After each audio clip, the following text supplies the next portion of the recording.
So I'm here, Doug Holder. I'm here on Poet to Poet, Writer to Writer with Mark Pawlak, and he's a noted poet, and he also had an apprenticeship of sorts with the noted late poet Denise Levertov, and he has a sort of a memoir of that, My Deniversity, put out by the Mad Hat Press. Um, and I was reading Mark in the Modern American Poets, Gene Gold called Levertov a poet of definite political and social consciousness. Perhaps you can expand on that. Certainly. So I like to think of her having sort of three kind of phases to her career as a poet. Early on, when she first emigrated to the U.S. from, she grew up in London, married a guy from Brooklyn, and after World War II, and they moved to New York. Mr. And Goodman, was that it? Mark Goodman? Mitchell Goodman. Mitch Goodman, yeah. And her early career was, really kind of finding a voice, making the transition to being an American poet. She had grown up, and she actually was a rising star in England, actually, as a young poet, and she really made a big change. She tells a funny story of just how difficult it was to kind of understand the American idiom. For the longest time, she thought, the expression "hot dog," only meant a wiener. And she, so it was those kinds of nuances that it took her a while to adjust to in her, and it found its way into her poetry, because she was sort of the the William Carlos Williams school of dramatic poetry, and so it took her a while to adjust to that. And her early poems were a lot of nature poems, poems about her family background, and poems that were very very sensual, and even erotic. Williams was just kind of swept away by some of her more erotic poems, compared her to Sappho. But then in kind of her middle career, during the Vietnam War, she and her husband, Mitchell Goodman, were both very active anti-war, anti-draft activists.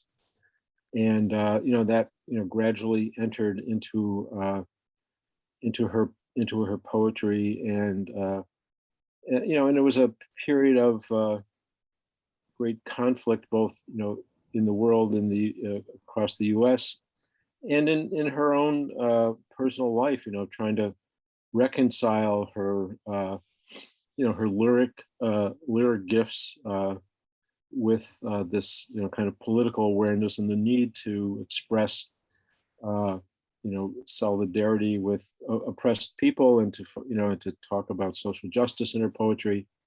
And so that was, I think, of as sort of a middle period.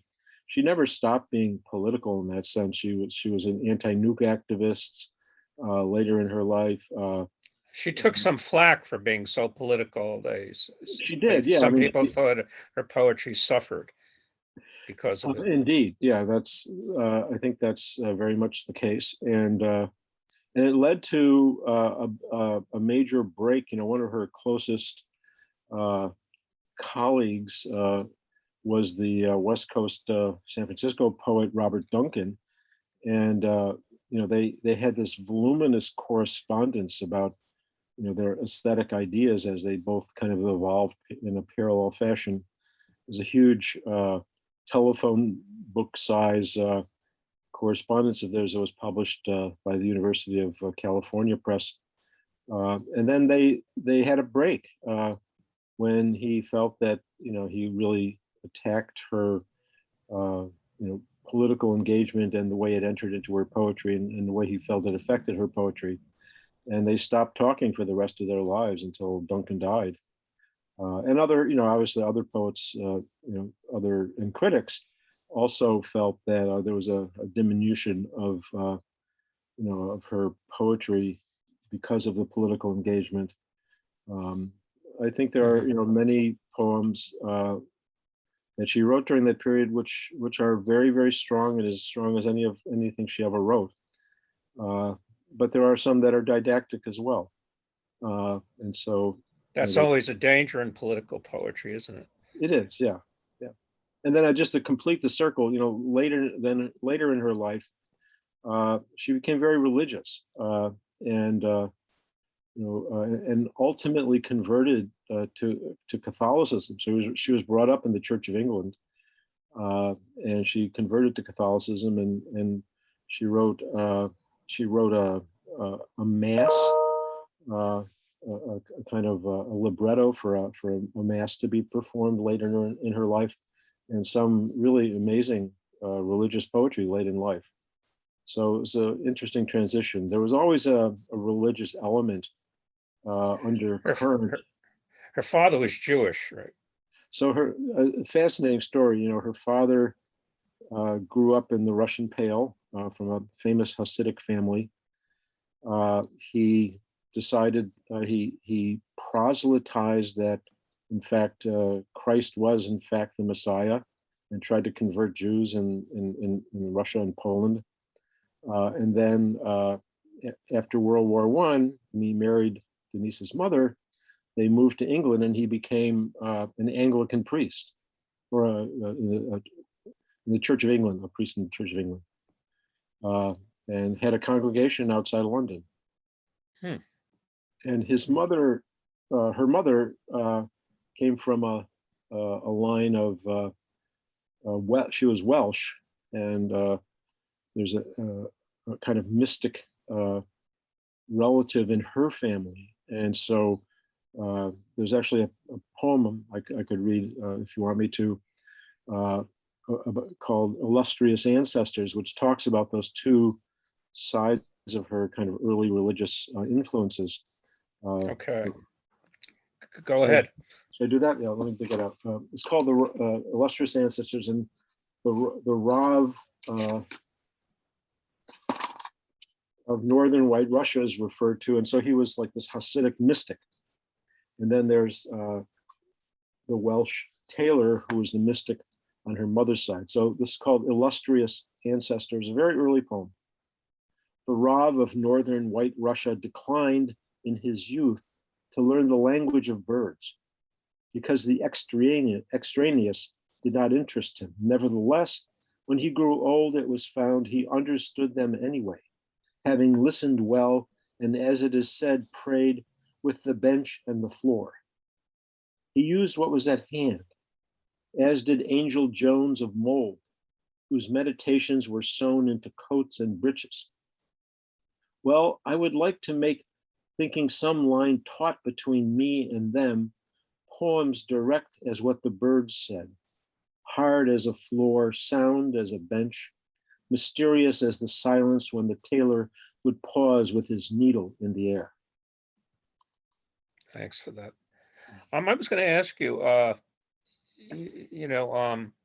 you as a graduate student back in the 69 or so, were at MIT, and you chanced to take a seminar by Levertov. You were a physics student, and what drew you to this? What drew you to poetry? What drew you to her? And did physics inform poetry, and poetry inform physics at all? Or So I always, even though I was sort of a science geek, I always read. I was really taken by in high school classes by the great American literature of the 19th century. Whitman and Melville, Hawthorne, Poe, Dickinson, etc. And I used to actually I read all of Whitman kind of on my own, just because I was taken with his work. Mhm.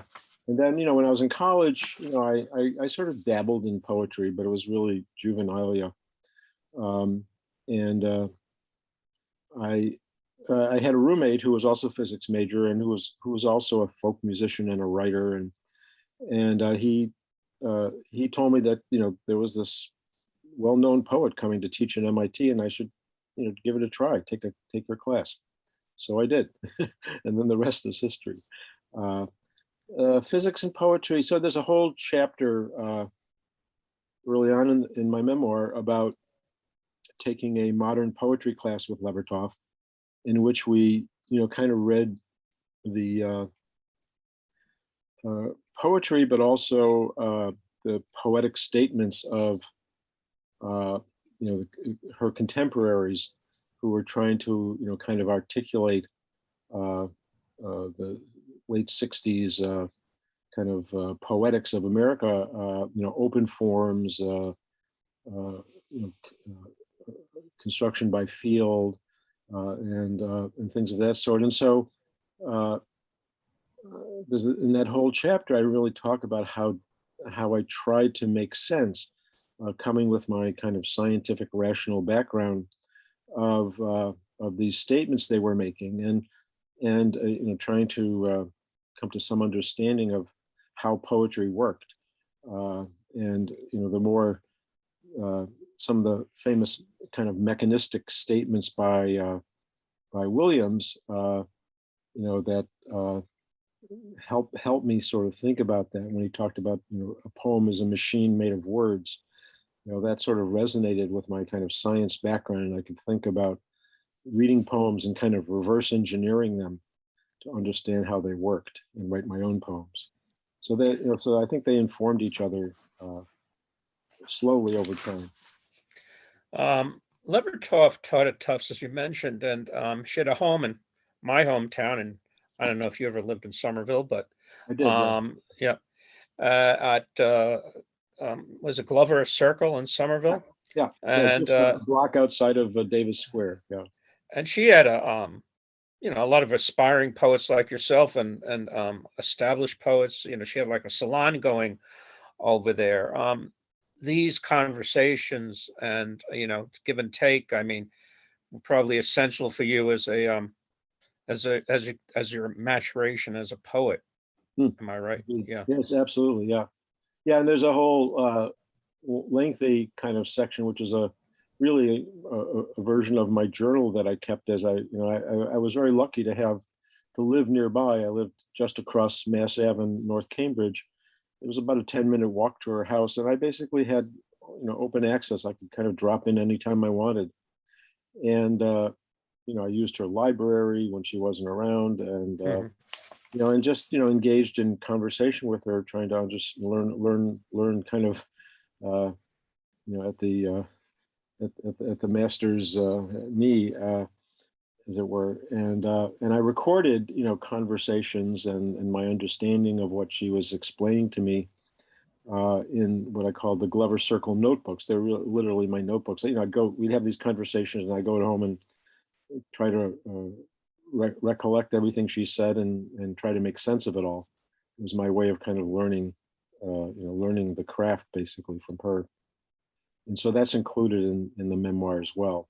And I should say that the title, which may mystify some people, My Deniversity, is kind of an ironic a reference to Ezra Pound, who back in the 20s and 30s was living in Italy, and some of the American modernists coming up, Louis Zukofsky and the publisher of New Directions, James Laughlin, they went to Italy and basically, studied with Pound in a very informal way. Like they would sit around and he'd open his mail and he'd talk about, his correspondence with these various famous writers, or he'd, just talk about his current translations while they're eating lunch.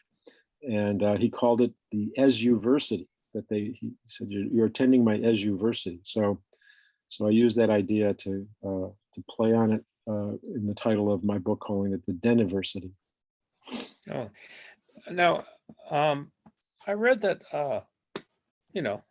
and you mentioned that she was in the modernist school and she was influenced by William Carlos Williams and others, Creeley.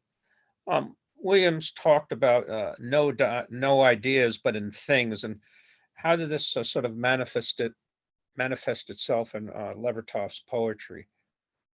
Well, there's a great kind of concreteness of of detail and imagery. You know, it's not symbol. You know, she didn't use real events, real. She observed people and nature and the world around her, and put those observations into her poems. And there's a metaphorical resonance going on in her usage of those concrete images. But it's not symbolic, intentionally symbolic, and not referential to literary history. Kind of in the sense of, say, a T.S. Eliot, who's uses all these allusions. Did she ever Literary. talk to you about her letter, 2-page letter she got from Eliot when she was younger? She did, yeah. She was I think like 12 years old or something, Yeah. and she, he was the editor at Faber and Faber, poetry editor, and in England, and so she sent him some of her poems. She was very precocious. Not only was she a poet at that age, she tried to sign up for the Communist Party to distribute the Communist Party newspaper in England to workers, and they wouldn't let her sign up. They said she was too young. So she was very political from an early age, influenced by her older sister Olga. So she got this very gracious letter from and a letter of encouragement from Eliot early on, and that really was very important to her. And in those days, when she was young, as she said to me once, she thought Eliot was an English British poet. Yeah. She didn't know until she came back, moved to the States, that he was actually American. Yeah. It's funny. He gave her some good advice. I'm reading an article about Donald Hall when he met Eliot, and Eliot told him, he's going off to Oxford. Eliot told him, says, "Well, wear long underwear," or something like that. He's just sort of a little better. Very practical. But yeah, practical. As we discussed, Leonard was decidedly later in her career a political poet, but you could say, and like we all are to some degree, she was a walking contradiction. About what for instance, women and homosexuality, and her poetry was sometimes in direct opposition to what she espoused politically. Perhaps you can comment on that. Well, maybe the question of women's poetry and her response to that is perhaps the best illustration of it. She was. You have to remember back in the 50s when she was first being published. It was a very male world. And she was. There was a Donald Hall, in fact, published an anthology of British and American poets that came out, I think, roughly about 1960, about the same time that the New American Poetry, the Underground Poets anthology came out. She was the only person poet included in both. So there was sort of this sense of her, and certainly the only woman included in both of those anthologies. And so she was, quite unusual, and she never felt that that the fact that she was a woman had anything to do with the quality of her poetry or the way it was received. But in late 60s, early 70s, the women's movement, women really felt that they needed kind of a solidarity among themselves to encourage one another to write in this kind of male-dominated world, and really tried to enlist her as kind of an older a model of a successful woman poet. And she would have none of it. She's basically, I never thought that gender had anything to do with my accomplishments as a poet and my ability to get published. So she, and really, I think, to the frustration of many young women coming up who were looking for mentors and looking for models. So she, You know, you in the end, as lovers and poets often do, had a falling out. And I didn't mean to imply you were a lover, but I mean, but lovers and poets do eventually have a falling out usually. And you had a falling out with Denise Levertov. What was that about? well, the last section of my memoir tries to make some sense of it. It was somewhat of a mystery to me, but partly I think, I think there's a history of, not just in my case, but in many artists' case of,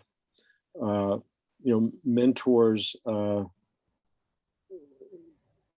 wanting to kind of, hold on. They feel that their influence remains over their proteges, and for proteges to sort of break away and explore more widely, perhaps to the dissatisfaction of their mentors, which is, I think, what happened in my case. I started to develop friendships with poets who were my peers, who she didn't approve of, and some of them because of who had a different take on political poetry. Some of them who were New York school poets who she wasn't particularly fond of. And those influences found their way into my poetry, and she used to started to criticize me and criticize my poems for for sort of following those pathways into as I explored poetry more. So I think that that was a lot of it right there. At least that's my interpretation. Right. And in the back of the book, you have a lot of section letters and things like that. Is there any letter you particularly might want to just read to us that it might be of interest? And I thought maybe I thought I might read something from the Glover Circle notebooks about. Okay. It's. So this It is wasn't from letters; it was more journal entries, right? this is a journal entry, yeah. Yeah. So this is from 1975. So she's teaching at Tufts, and I and her son Nikolai, who was just a year younger than I, so we're roughly the same age, was visiting from New York, and so my arrival at Glover Circle had interrupted their discussion of Carlos Castaneda's Don Juan, which Nick had been reading. He took up where he had left off when I arrived, explaining Don Juan's philosophy to Denise. Ordinary reality, according to Don Juan, is merely illusion, like the Hindu concept of Maya Denise offered, the phantasmagoria or illusory dream of duality in the phenomenal world. Yes, that's right, Nick responded. But then, how is it, Denise asked, that this man who lives in harmony with his surroundings, with the flora and fauna, and who sees our world as illusory, how is it that he speaks of himself as a warrior? I would have thought, Denise continued, that someone who is in harmony with his environment would be compassionate, or at the very least non-aggressive. Nick patiently explained that Don Juan's self-image as warrior was a defensive stance against the people he lives among, who see only the illusory world of so-called reality. Being a warrior is his response to them. It's not a passionate engagement in his warrior's persona, rather, he is a disinterested warrior. Something about this struck a sympathetic note in Denise. Her eyes lit with excitement as she raised both her hands above her head and exclaimed, "Oh," and then after a moment's pause, she began to rummage in her book bag, which sat beside her on the kitchen floor. "Let me show you something I read to my freshman class today," she said. It's a very similar idea. It has a very similar idea in it, from Yeats' well-known poem, The Fisherman.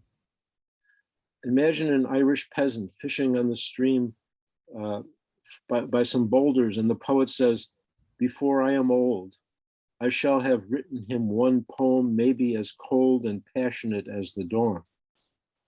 Cold and passionate, Denise went on. We normally associate passion with heat, if not always hot, then at least warm. But Yeats is accurate in his observation that the dawn is cold and that it is also associated with passion, the color of light at dawn. Cold passion has embodied in it that idea of standing back from the illusory world. It's the same thing as a theme common in Yeats's work. And then rummaging in her bag again, she pulled out a well-worn cloth-covered copy of Yeats's essays and introductions and read this from the Moods. Argument, theory, erudition, observation are merely what Blake called little devils who fight for themselves illusions of our invisible passing life. We must be made to serve the moods, or we have no part in eternity. Everything that can be seen, touched, measured, explained, understood, argued over is to the imaginative artist nothing more than a means, for he belongs to the invisible life and delivers its ever and ancient revelations. And she goes on, but that's sort of, a sense of what it was like to be around her. She'd just run upstairs and pull a book off the shelf in the middle of a conversation to illustrate something, from her deep reading. I can see how she influenced you, Mark. I want to thank you for coming on Poet to Poet, Writer to Writer, and people can purchase, I imagine, the book from Mad Hat Press directly and Amazon, or, well, we don't want to say Amazon, but, and you have a reading or anything coming from this at all? So I'll be reading in the spring at chapter and verse. I know that. I'm sure there'll be other, it's these days it's, yeah. Keep hoping that, we'll have in-person readings back in bookstores. But that seems very unlikely now with this new spike in Omicron. So so I'm sort of kind of biding my time, waiting to see what happens. Perhaps I'll be doing some more Zoom readings, but I much prefer to be in person than just kind of. I hear you. Yeah. Thank you very much, Mark. Okay.